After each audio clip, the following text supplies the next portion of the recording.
Abran sus Biblias, por favor, en la carta de Filipenses, capítulo 1, versículo 27. Vamos a superponer un poco la lectura de la noche. Pase lo que pase, compórtense de una manera digna del Evangelio de Cristo.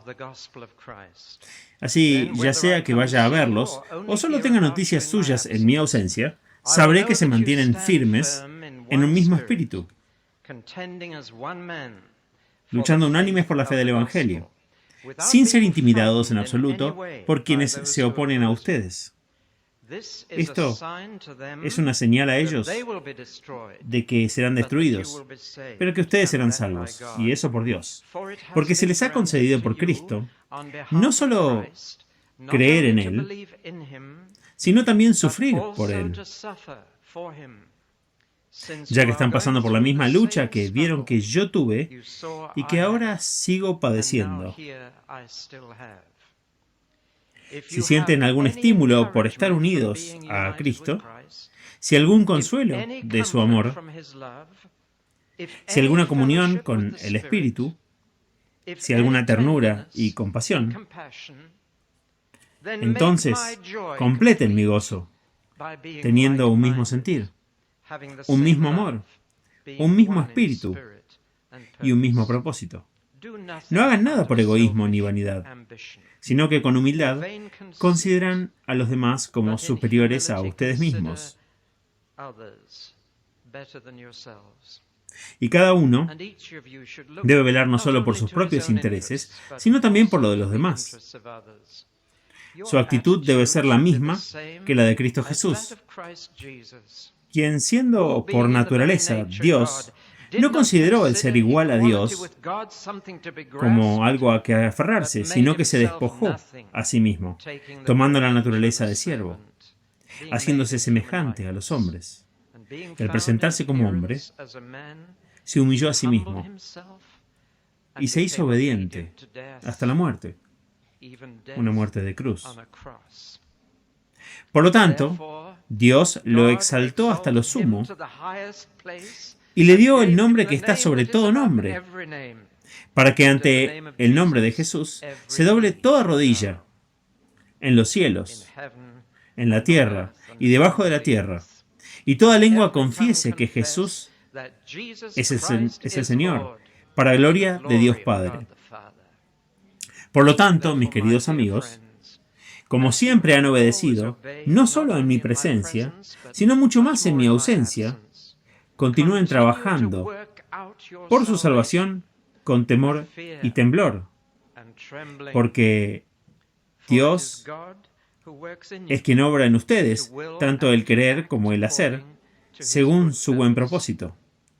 Hagan todo sin quejarse ni discutir, para que sean hijos de Dios, irreprensibles y puros, sin mancha en medio de una generación corrupta y depravada, en la que brillen como estrellas en el universo,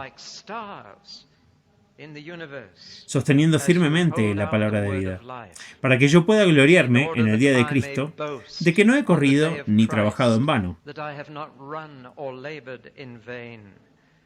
Pero aunque sea derramado como una libación sobre el sacrificio y el servicio que proviene de su fe, me gozo y me regocijo con todos ustedes.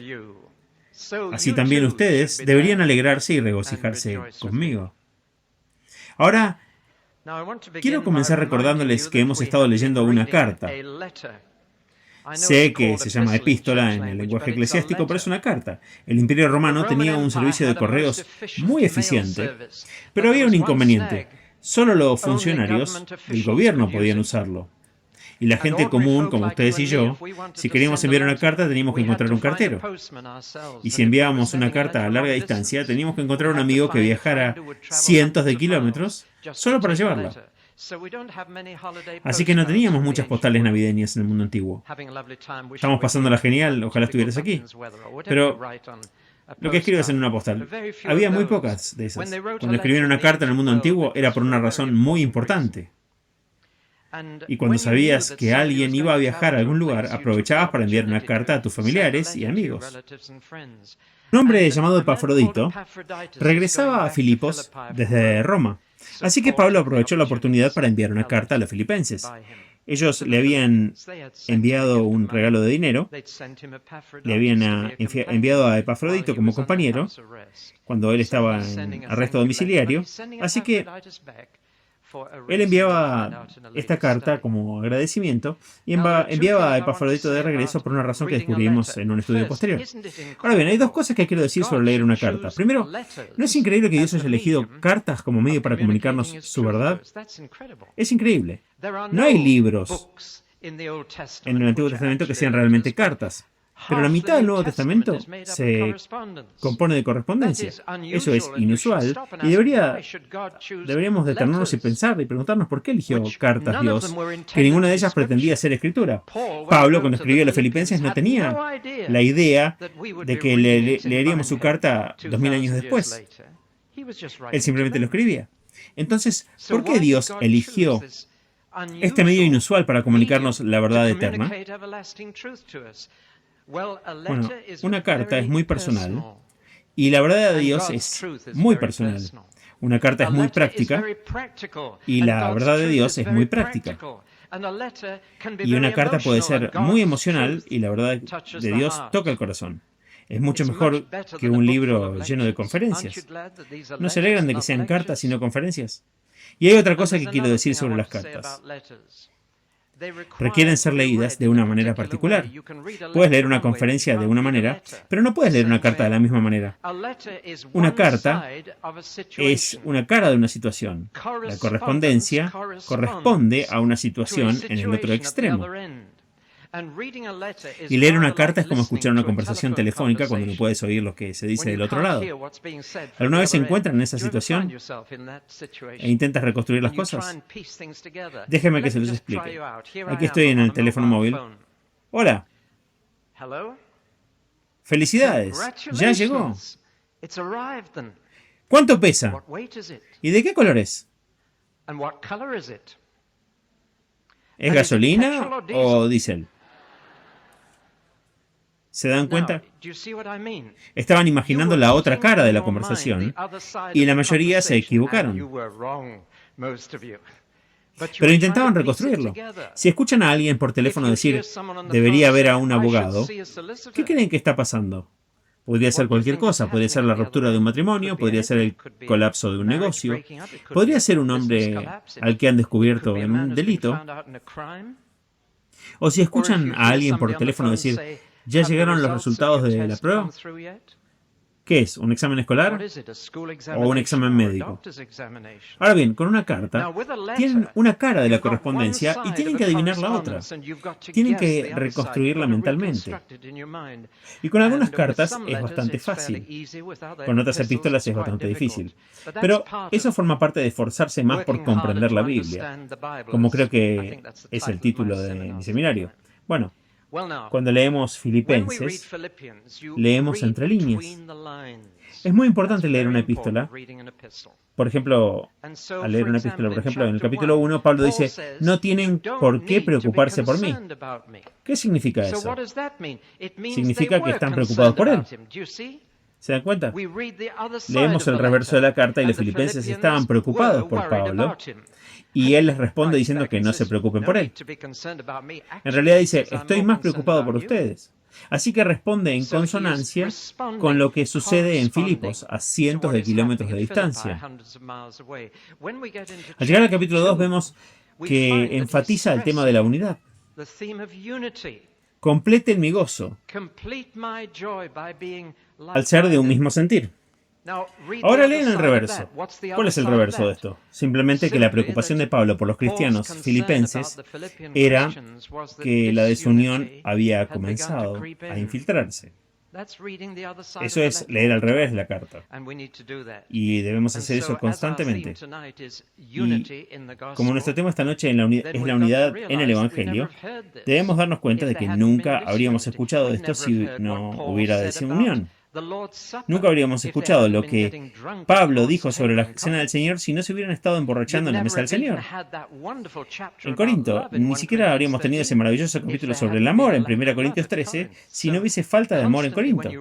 Así que constantemente cuando lees las cartas del Nuevo Testamento, debes leer la otra parte, leer entre líneas, ver lo que está sucediendo ahí. La razón por la que se hace esto es que la Biblia está destinada a ser un espejo. Y una carta es un espejo de una situación, quizás a cientos de kilómetros de distancia, pero un espejo, al fin, de esa situación. Y al ver primero la imagen reflejada en la carta, comenzamos a ver la imagen reflejada en nosotros mismos. La Biblia se vuelve un espejo para nosotros. Santiago dice que si lees la Biblia y luego olvidas lo que has leído y no haces nada al respecto, eres como un hombre que se miró en un espejo, se vio a sí mismo e inmediatamente se fue y olvidó lo que había visto. El estudio bíblico es una pérdida de tiempo. Si te miras al espejo, te ves a ti mismo y luego olvidas lo que has visto. Así que, primero, veamos la imagen reflejada de Filipos. Y al hacerlo, podríamos ver en nuestra iglesia local, o incluso nosotros mismos. Bueno, eso es una introducción. El primer tema de esta noche, de 6, es el propósito de la unidad. ¿Cuál es el propósito de estar unidos? Me temo que hoy damos por sentado que la unidad es algo bueno, pero ¿por qué es bueno? ¿Lo han pensado alguna vez? Ha sido el tema de conversación durante mucho tiempo, la unidad cristiana. Pero ¿por qué? ¿Cuál es el propósito? Recuerdo escuchar a un pastor pentecostal de Latinoamérica, decía, crecemos por división. Él dijo, tenemos una iglesia, tenemos una gran discusión y hay una división. Luego tenemos 2 iglesias. Luego las 2 iglesias discuten, así que tenemos 4 iglesias, luego 8, y así nos multiplicamos y somos la iglesia que más rápido crece. Bueno, ¿cuál es el argumento a favor de la unidad en una situación como esa? Preguntémonos, ¿por qué los cristianos deberían tener la misma mentalidad? ¿Por qué debemos estar unidos? ¿Qué sentido tiene estar juntos? No solo una semana como esta, es fácil estar unidos durante una semana en Badlands, pero al volver a casa no es tan fácil. Entonces, ¿por qué debemos estar unidos? Bueno, Pablo nos da 2 razones, y antes de dárselas, permítanme subrayar que Pablo se dirige principalmente a una sola iglesia. Cuando escuchamos la frase unidad de la iglesia o unidad cristiana, invariablemente pensamos en algo muy grande, unir denominaciones en una fusión tras otra. Eso no es lo que le preocupa a Pablo aquí. Le preocupa la unidad de la iglesia local. Y francamente, ese es el lugar más importante para la unidad, al menos para empezar. Así que veamos la unidad en la iglesia local. Y las 2 razones que da para la urgencia de estar unidos son estas. Número 1, demostrar el Evangelio. Esa es la primera. Convencer a la gente de que lo que decimos es verdad. Y no se puede lograr eso si los labios y las vidas transmiten 2 mensajes diferentes. Pero las 2 maneras en que las personas reciben cosas en su alma son el ojo y el oído. La puerta del ojo y la puerta del oído. Y si el ojo y el oído dan 2 mensajes contradictorios, la gente siempre cree lo que le dice el ojo en lugar de lo que dice el oído. En la Universidad de Guildford hicieron un experimento. Bueno, lo pusieron en la calle principal de Guildford. Había un televisor y en la pantalla, en la calle principal, se veía la cara de un hombre que repetía la palabra pop, pop, pop. Pero del altavoz salía una palabra diferente. Del altavoz se repetía dad, que es papá. Así que veíamos al hombre decir, con la P, 2 y la O, pero oíamos dad. Y se pidió a los transeúntes que se pararan frente al televisor durante 1 minuto y escribieran la palabra que decía el hombre. Y 9 de cada 10 personas escribieron pop, porque en realidad 9 de cada 10 personas estaban leyendo los labios. Si les doy la espalda durante el resto del discurso esta noche, se perderían 3/4 partes de lo que estoy diciendo. La vista prevalece por sobre el oído. Que alguien me explique lo que pasó.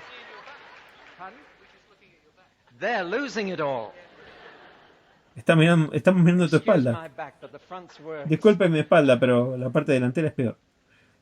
Cuando ven una película en la que la banda sonora ya no está sincronizada con la imagen y ven que la boca de alguien se mueve un par de segundos antes de que salga el sonido, ¿qué dicen? ¿Alguien dice que hay que ajustar la imagen o el sonido? Piénsenlo. El mundo no está esperando escuchar el Evangelio. Lo descubriremos este año con todo el refuerzo evangelístico que está haciendo. Y muchas gracias por eso, pero sin embargo la gente no quiere escuchar el Evangelio, pero sí quiere verlo. Y tienen derecho a verlo, y tenemos la responsabilidad de que lo vean. Y una cosa en los ojos vale más que dos en el oído, sobre todo en la era de la televisión. De hecho, Pablo dice, comuniqué el Evangelio con palabras, hechos y señales. Ustedes oyeron mi mensaje, dice, vieron cómo viví y presenciaron señales y prodigios. Palabras, obras y prodigios se llaman hoy en día. Palabra, hecho y señal. ¿Se dan cuenta de que dos de ellas son para la vista y una para el oído? Al salir este año a evangelizar de maneras nuevas, no se basen solo en palabras, solamente. ¿Está bien? Necesitamos palabra, vista, obra y señal. Los hechos, las acciones humanas y las señales divinas son la prueba de lo que decimos es verdad. Y el mundo exige esa prueba. Tiene derecho a saberlo. Fue Nietzsche, el filósofo detrás de Hitler, que dijo, si los cristianos parecieran más salvos, yo querría ser salvo. Simplemente repetía las palabras de alguien siglos más atrás. La primera razón para estar unidos es demostrar el Evangelio. Predicamos un Evangelio de perdón. Predicamos un Evangelio de relaciones restauradas. Predicamos un Evangelio de reconciliación. Predicamos un Evangelio de que Jesús puede hacer buenos a los hombres malos. Tuve el privilegio de predicar en el servicio de los abogados, en la iglesia del Templo Strand, al servicio anual de los jueces, y el púlpito allí es como un banquillo de acusados. Los jueces están todos sentados ahí, y Lord Denning leyó la lección, y me sentí como en un tribunal cuando subí al púlpito. Pero el Señor me dio un texto maravilloso de Romanos 8, lo que la ley no podía hacer, Dios sí pudo. Y lo disfruté. Dije que la ley puede reprimir el mal, la ley puede castigar al malhechor, puede proteger a la sociedad hasta cierto punto, pero lo único que la ley no puede hacer es hacer un hombre malo, convertirlo en bueno. Llevé a casa a un hombre que vino a nuestra iglesia y obviamente no estaba acostumbrado a la iglesia. Lo reconocí como un vecino, pero pensé que si lo llevaba en mi auto me daría una segunda oportunidad. Y mientras regresábamos a casa le pregunté, ¿qué te pareció estar en la iglesia? Él me dijo, estuvo bueno. Le pregunté, ¿qué del sermón? Dijo, "Oh, dijiste que Jesús te salva de nuestros pecados". Dije, es cierto, lo hice, lo creo. Me dijo, dame una lista de todos los pecados de los que te salvó. ¿Cómo les gustaría responder esa pregunta? Y saben, el Señor usó un incrédulo para desafiarme, porque el primero que vino a mi mente aún no era salvo. Y el Señor Jesús dijo, no me dejarán salvarla de eso. El mundo tiene derecho a ver el Evangelio. La primera razón para estar unidos, reconciliados, ser un solo pueblo, es demostrar el Evangelio. La segunda razón es defenderlo. Pablo dice, quiero oír, ya sea que vaya a verlos o esté ausente, que se mantienen firmes como un solo hombre, luchando por la fe del Evangelio. Es una tarea solitaria intentar hacerlo solo. Continúa diciendo, no se dejen intimidar por quienes se oponen a ustedes. Hay muchos que se oponen al Evangelio tanto como fuera como dentro de la iglesia. Vivimos en una sociedad secularizada, humanizada, hedonista, y el Evangelio es absurdo. Es una broma para ellos. Y tenemos que unirnos para defender la fe del Evangelio, porque no hay nada más que pueda salvarlos. Pero lo digo con lágrimas. Las mayores batallas por el Evangelio que debemos librar ahora mismo se dan dentro de la iglesia, porque el mundo se está metiendo con todo. Ese pensamiento relativista que está arruinando el evangelio absoluto. Y por evangelio absoluto me refiero a un evangelio en blanco y negro. Un evangelio que dice que esto es verdad y aquello es falso. Un evangelio que dice que esto es un comportamiento correcto y aquello es incorrecto. Incluso el propio evangelio se está relativizando dentro de la iglesia. También se está sincretizando y se está colocando junto a otras religiones. Y ahora Jesús está siendo colocado en un panteón con Hare Krishna, con Buda, con Mahoma y con Confucio. En mi Biblia es Jesús, en el último día del juicio, el que juzgará a Mahoma, a Buda, a Confucio y a todos los demás seres humanos, hayan fundado una religión o no. Nuestro evangelio se está feminizando y se le está rezando a Dios como madre, y Jesús es hermafrodita y el Espíritu Santo es una mujer. Y C.S. Lewis dice, si rezas a Dios como madre, no estás rezando al Padre de nuestro Señor Jesucristo. Nuestro evangelio se está politizando y se está convirtiendo en un programa político. Un programa de derecha en Norteamérica y uno de izquierda en Sudamérica. Pero nuestro evangelio no es un programa político, aunque conduce a la acción política y social. Y tenemos que luchar juntos por la fe del evangelio. No lo haremos por separado. Los van eliminando uno por uno. Es una de las razones por las que me alegra que la Alianza Evangélica esté aquí. Se fundó precisamente con este propósito, que nos mantuviéramos unidos por la fe del Evangelio. Estas son las dos razones por las que Pablo da para la unidad. Ahora permítanme pasar a los ingredientes de la unidad. Si van a cocinar un pastel, deben empezar con los ingredientes. Y Pablo nos dará enseguida la receta de la unidad. Pero no se puede hacer nada con una receta si no se tienen los ingredientes. Así que los repasa. Nos da 5 ingredientes sin los cuales no se puede tener unidad cristiana. Afortunadamente no es necesario tener demasiados ingredientes de estos para empezar. Se puede construir de a poco. Jesús puede hacer maravillas con unos pocos panes y peces. Pero hay que tener algo con que empezar. Y dice, hay 5 cosas que deben tener para tener unidad. Él dice, ahora bien, si tienen alguna de estas 5 cosas, podemos ayudarlos. Sin ellas, mejor ni lo intentes. ¿Cuáles son? Primero, si sientes algún estímulo al estar unido a Cristo. Cualquier estímulo. Al convertirte al cristianismo, ¿te animó? ¿Te dio valor? ¿Te hizo sentir mejor contigo mismo? Eso es bueno, deberíamos sentirlo. Ahora eres hijo de Dios, eres de la familia real. Si hay algún estímulo al estar unido a Cristo, podemos empezar con eso.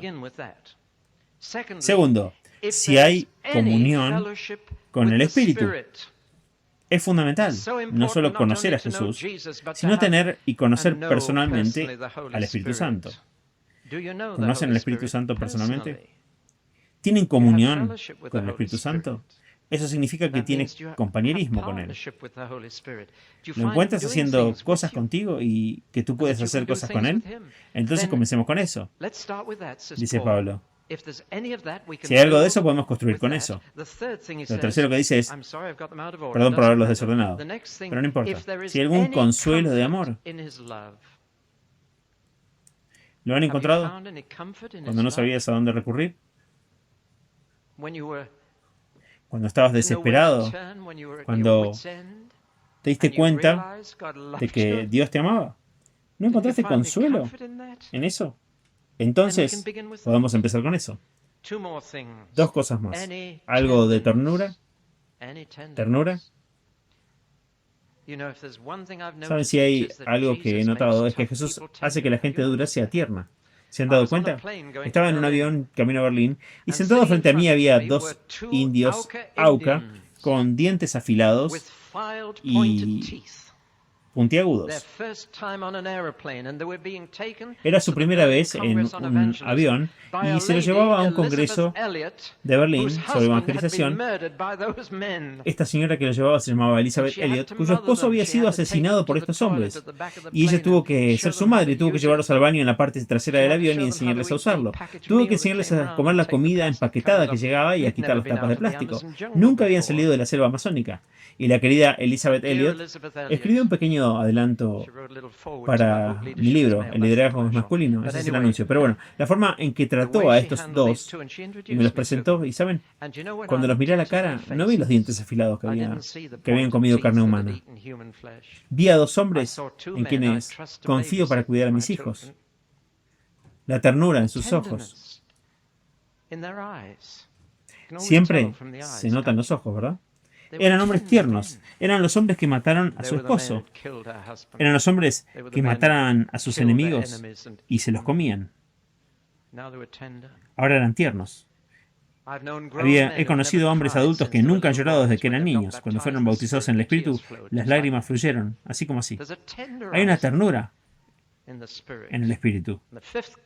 El quinto ingrediente para la unidad es la compasión. Eso significa sentir profundamente. ¿Te das cuenta de lo emocional que es todo esto? Algunas personas le temen a las emociones. Bueno, no quiero ningún emocionalismo.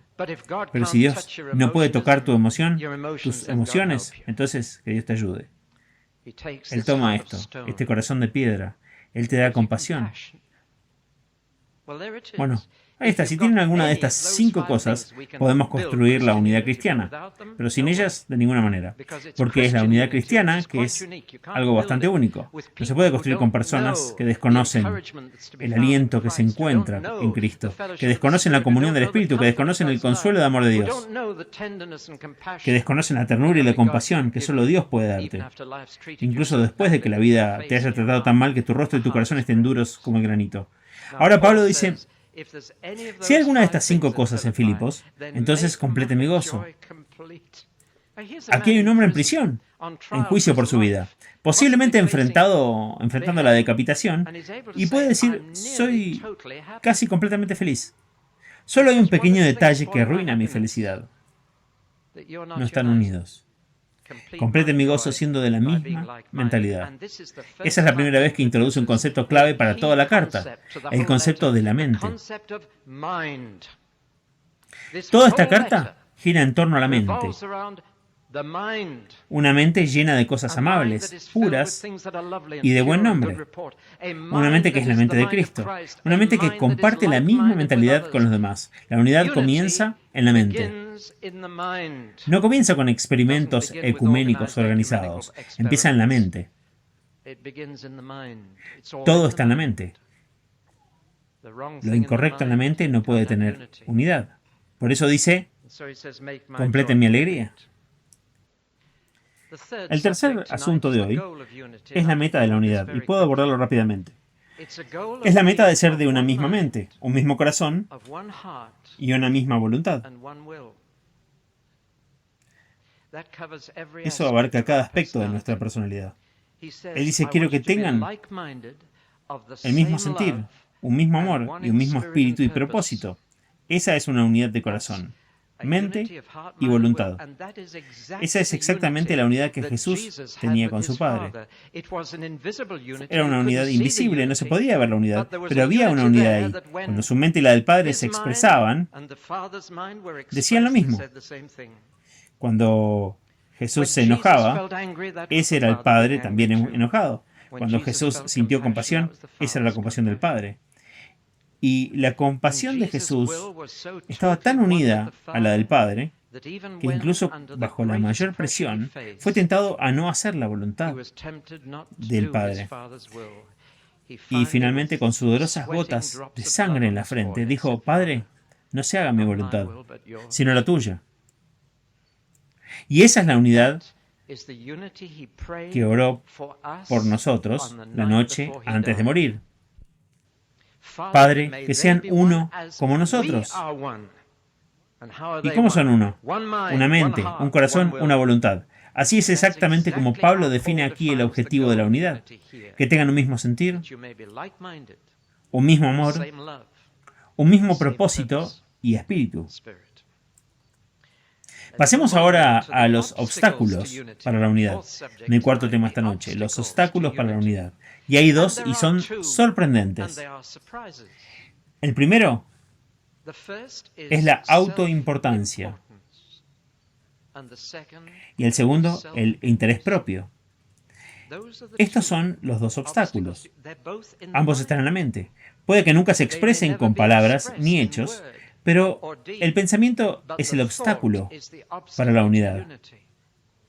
Literalmente, autoimportancia debería traducirse como deseo de prestigio. Ese es uno de los mayores problemas, incluso en los círculos cristianos. Si crees que eres más importante que los demás, eres un obstáculo para la unidad. Si crees que eres indispensable para el reino, eres un obstáculo para la unidad. ¿Puedo dar unas palabras de aliento a quienes tienen un complejo de inferioridad? No eres un problema para la unidad. Lo eres en otro sentido, sí, pero quienes tienen un complejo de superioridad son el verdadero obstáculo para la unidad. Quienes se creen mejores que los demás. Y si no lo sentimos individualmente, a veces lo proyectamos en nuestro grupo. Nuestra denominación es realmente la mejor. Nuestro grupo de iglesias es realmente el mejor. Se infiltra sutilmente en nuestro pensamiento y es un obstáculo para la unidad. Pablo dice, que no piensen que los demás son mejores que ustedes. Entonces, son un problema para la unidad cristiana. Pablo tuvo que aprender ese camino de humildad, y a través de sus cartas se puede rastrear una creciente comprensión de sí mismo.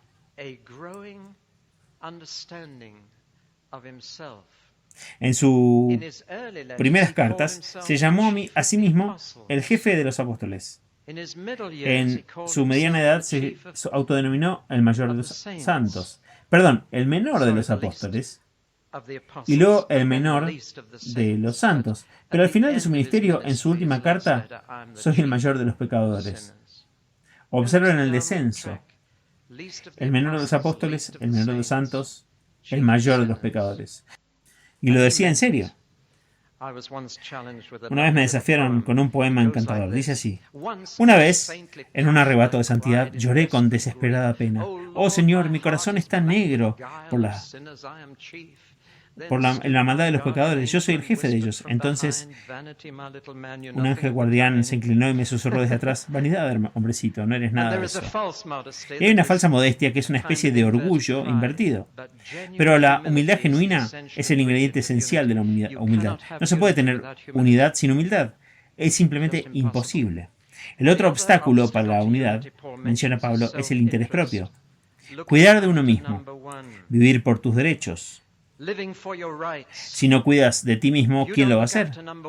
Esta palabra derechos está impregnada en nuestra sociedad. Se remonta a un hombre llamado Paine, de Norfolk, que hace siglos escribió un libro titulado Los derechos del hombre. Fue en la época de la Revolución Francesa, y para no quedarse atrás, una dama en París escribió un libro al mismo tiempo, Los derechos de la mujer. Y desde entonces, la palabra derechos se ha instalado en nuestra vida política y social. Ahora está consagrada en el documento U-244 de las Naciones Unidas, la Declaración Universal de los Derechos Humanos. Y es una palabra que se puede leer casi a diario en los periódicos. Derechos, derechos. Escuchen, mientras la gente piensa en derechos, no puede haber unidad. Es egoísmo. Quiero decirles esto, en el reino de Dios no tenemos ningún derecho, no merecemos nada. Si Dios me hubiera tratado como merezco, no tendrían un predicador aquí esta noche. Y si Dios los hubiera tratado como merecen, no habría congregación aquí esta noche. A veces me despierto por la mañana y me siento bastante cristiano. Y cuando lo hago voy a preparar la taza de té. Es una ocasión muy especial, pero cuando lo hago, salgo a la puerta principal, al frío, tomo dos cosas blancas y las llevo adentro, y siempre lo hago sin recordar un versículo de las Lamentaciones. Tus misericordias son frescas cada mañana. Y doy gracias a Dios por su misericordia. Recibiré mi pensión en unos meses. Cada pequeña cosa ayuda. Y estoy en forma. Eso no es un derecho. Eso es una misericordia. Tenemos una casa propia para vivir.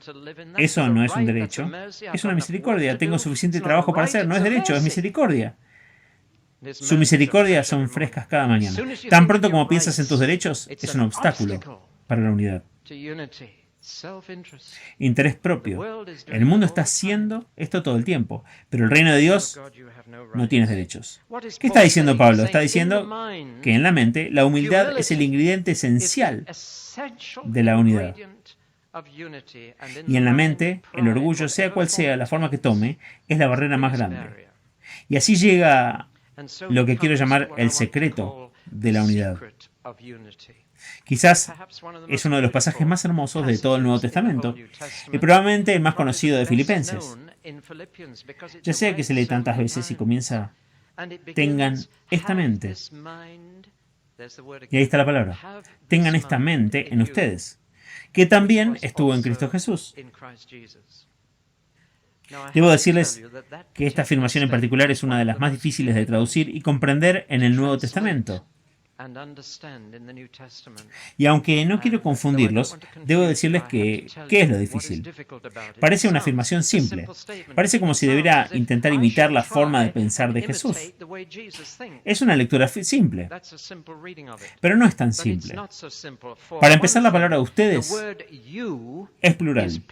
No se refiere a tengan esta mente en ti, sino tengan esta mente en ustedes.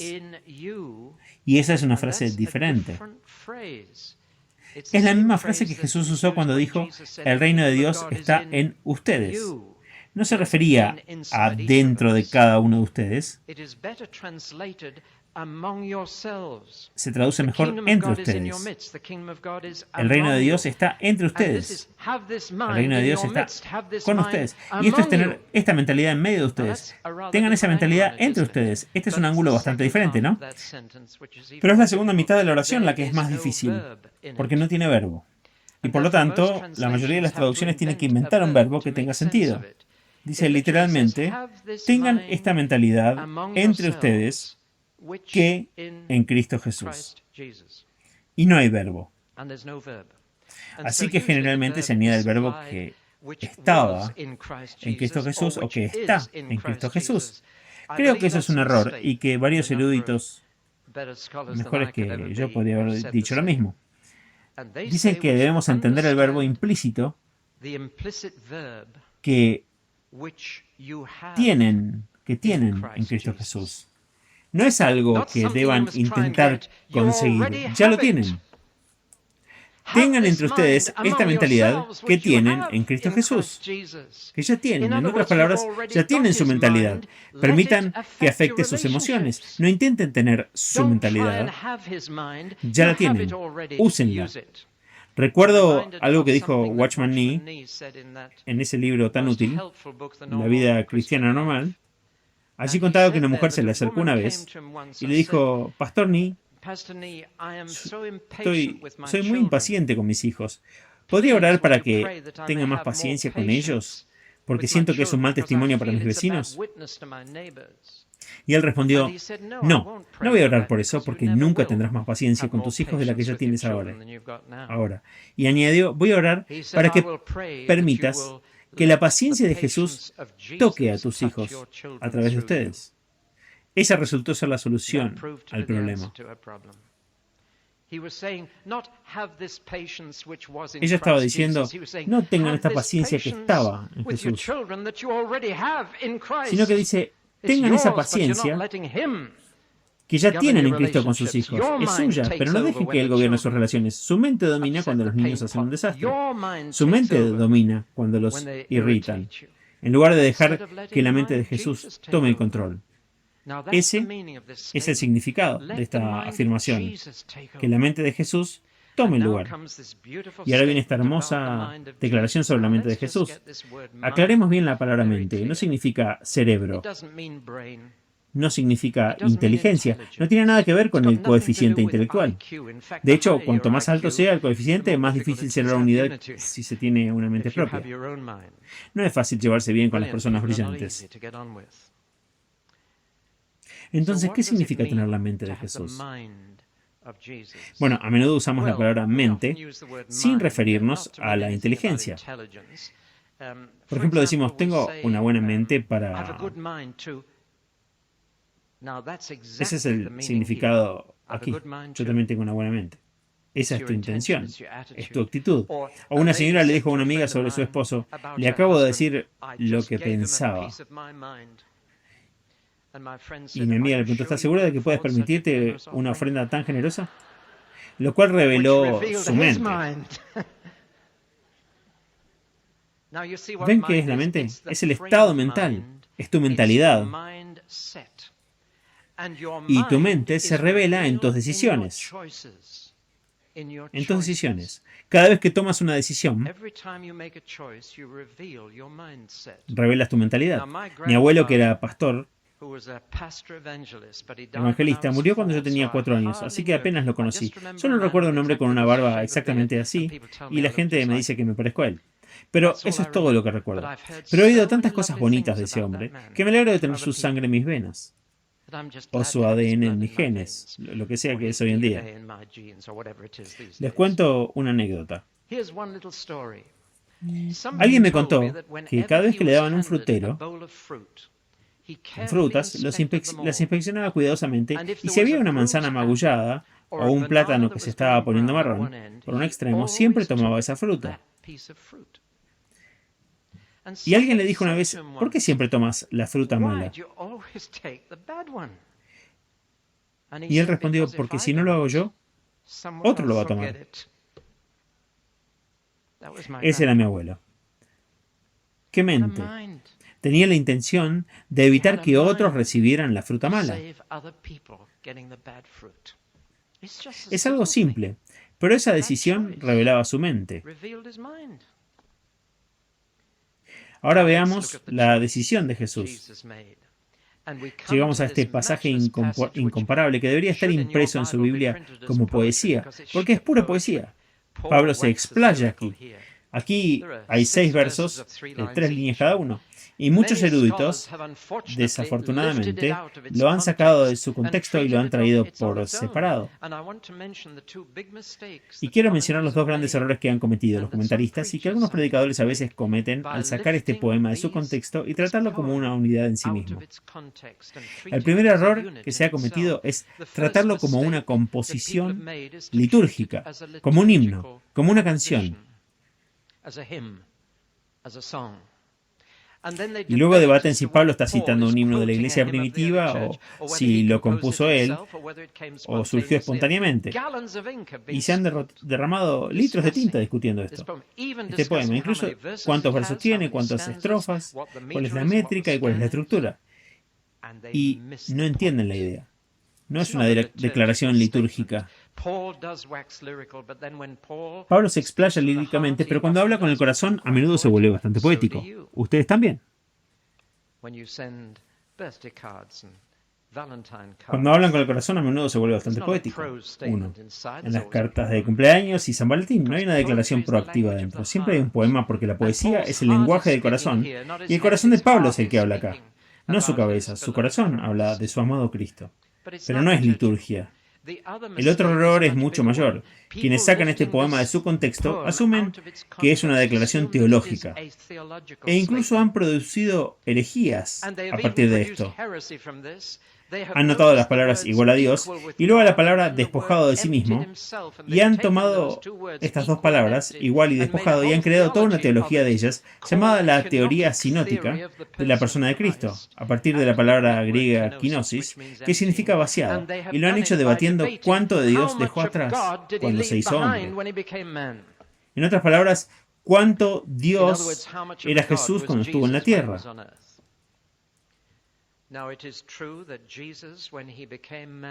Pero es cierto que Jesús, cuando se hizo hombre, aceptó las limitaciones de la vida humana Ya no era omnipresente, estaba ubicado en un solo lugar. Podía sorprenderse, admitir ignorancia de la fecha de su segunda venida. Ya no era omnipotente. Confiaba en el poder del Espíritu Santo para hacer milagros. No podía hacerlos como ser humano sin el poder del Espíritu Santo. Por eso puedo decirnos, las obras que yo hago, ustedes también las van a hacer. Y ciertamente dejó atrás su gloria. El cuento de Navidad de Charles Wesley, suave, deja su gloria a un lado. Pero toda esta discusión termina con una especie de porcentaje.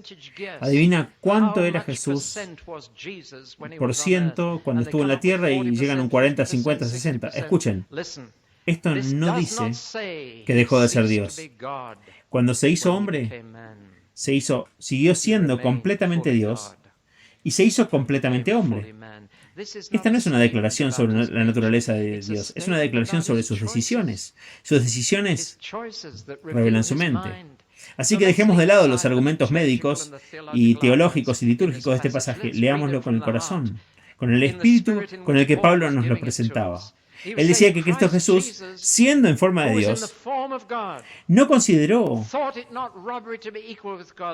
como usura ser igual a Dios. Aquí hay una palabra extraña, usura, y es un intento de traducir una palabra que solo aparece una vez en el Nuevo Testamento. Se traduce de diversas maneras como algo a lo que aferrarse o algo a lo que estar agarrado. Pero creo que la mejor traducción que he encontrado, que transmite perfectamente su significado, es que Jesús no consideró su igualdad con Dios que fuera algo para su propio beneficio.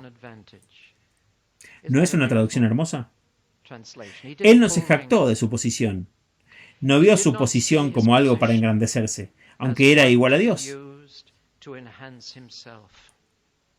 Podría haberlo hecho. Podría haber venido a la tierra y decir, yo soy el Rey de Reyes y Señor de Señores, pero no dijo eso en su primera visita. Lo va a hacer en la segunda. Pero en la primera se humilló y tomó 3 decisiones increíbles. La primera fue elegir ser humano. ¿Se dan cuenta de que Jesús fue la única persona que eligió nacer? Esta es la declaración más clara de su preexistencia en todo el Nuevo Testamento. Él eligió nacer. No dijo nací como ustedes. Él siempre dijo vine. Y esta es su forma en la que nosotros no hablamos. Vine. Una vez intentaba explicarle esto a unos niños. Les dije, tenemos una pecera tropical en casa. Teníamos entonces. Y ahora ya no lo podemos. Viajamos mucho. Pero teníamos una pecera tropical. Y les dije a los niños, si vieran estos peces matándose, portándose mal entre ellos, arruinando la vida en la pecera, ¿estarían dispuestos a convertirse en pez y dejar que nos metan en la pecera para que les ayude a resolver sus problemas? ¿Estarían dispuestos a hacer eso incluso si supieran que te atacarían y te matarían? Pero no te preocupes, sacaría tu cadáver y te daría de vuelta el beso de la vida. Y te traería de vuelta a la vida. Pero hay una cosa. Tendrás que seguir siendo pez para siempre, incluso después de volver a vivir. Puede que suene un poco loco decirlo así, pero escuchen.